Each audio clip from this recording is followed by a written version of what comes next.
When Holosun announced the EPS series optics, the full-size variant didn't make a lot of sense to me. The EPS Carry is a micro red dot for micro compact pistols and mounts to Holosun's K cut, their modified version of the nearly ubiquitous RMSC optics pattern. The full-size EPS is a full-size pistol red dot for full-size pistols, but it also mounts to the Holosun K cut. But there's almost no such thing as a full-size pistol with a Holosun K cut, at least not yet. The full-size EPS does come with an RMR adapter plate, so you can mount it to a lot of full-size pistols.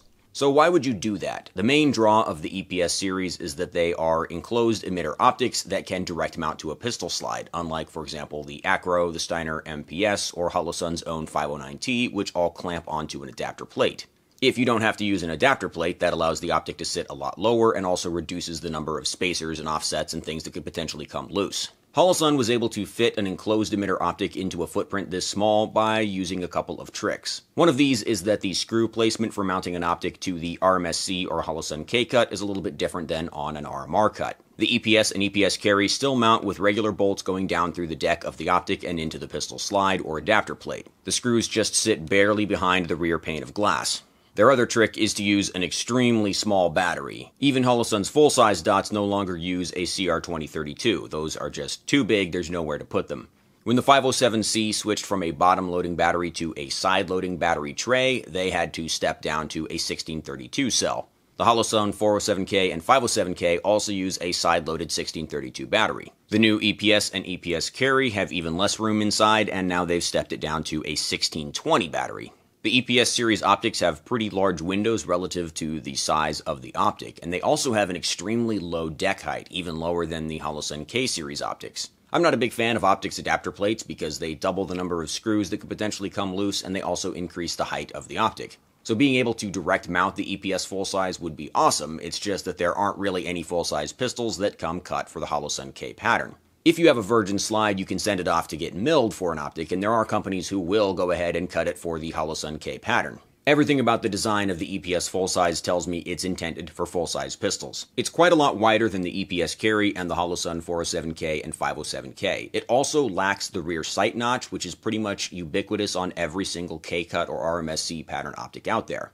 For a while, a lot of micro-compact pistols didn't have room to mount a red dot in front of the rear iron sight, so the rear iron sight would have to come off in order to mount the optic. So that little U-notch in the back of the sight served as your rear iron sight once you would attach the red dot. That's really an outdated feature at this point. Newer handgun designs like the SIG 365X Macro, the Taurus GX4 Toro, the Mossberg MC2C and MC2SC, even the Ruger Max 9 if you're into it, those are all direct cut for the Holosun K or RMSC pattern, and they all have plenty of room for a rear iron sight behind them. All of those pistols are also really easy to get a co-witness with if you're using a K cut or EPS Carry size optic.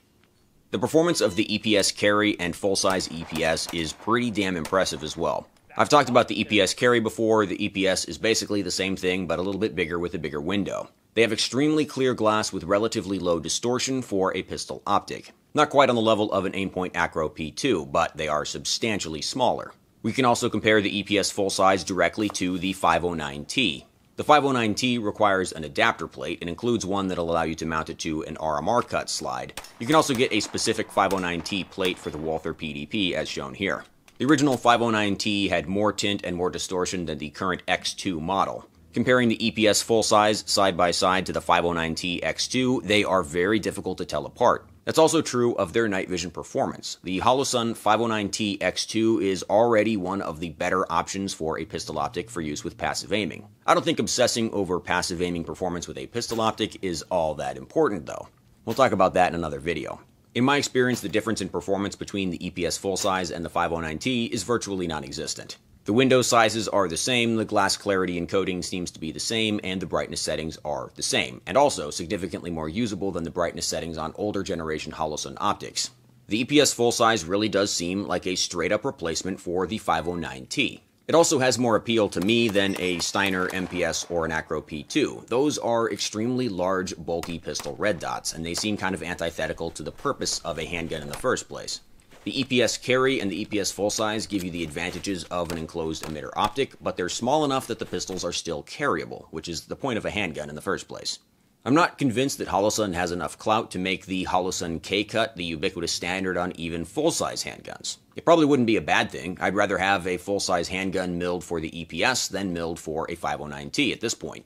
I guess we'll see what happens over the next couple of months. I'm not at the point where I would run out and get my Glock 19 slide milled for the Holosun K cut just so I could use an EPS.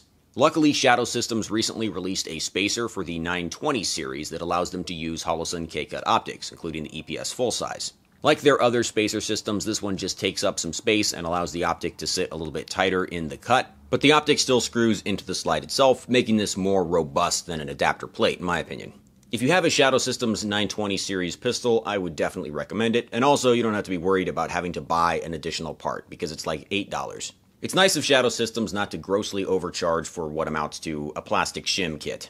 Like with their other optics, Holosun offers this in like 20 different SKUs. You can get it with a 2 or a 6 MOA dot. You can also get the more expensive MRS variant that has the solar panel backup as well as the selectable 32 MOA circle dot reticle. I don't like those circle dot reticles on pistol optics. I never use the one on the 509T because they get pretty distorted at the edges of the window anyway. The regular EPS and regular EPS Carry in either 2 or 6 MOA dot versions are the ones I like the best. They're the cheaper ones and they're the simpler ones. Solar panels on optics are still bullshit, and they've been bullshit since the Trijicon SRS came out. Anyway, I'm really impressed with the EPS so far. I'm curious to see if this is going to take off. Despite Trigicon's relative dominance in the pistol optics market, they were not able to get the RMR CC footprint to catch on. So maybe that's a sign things are changing, and people will be more willing to go along with Holosun's idea of putting a K-cut optic on a full-size gun. Thank you guys for watching. As always, let me know if you have any questions, and if you would like to support this channel, you can do so via Subscribestar, link in the video description. I will see you next time. Over the top, lads!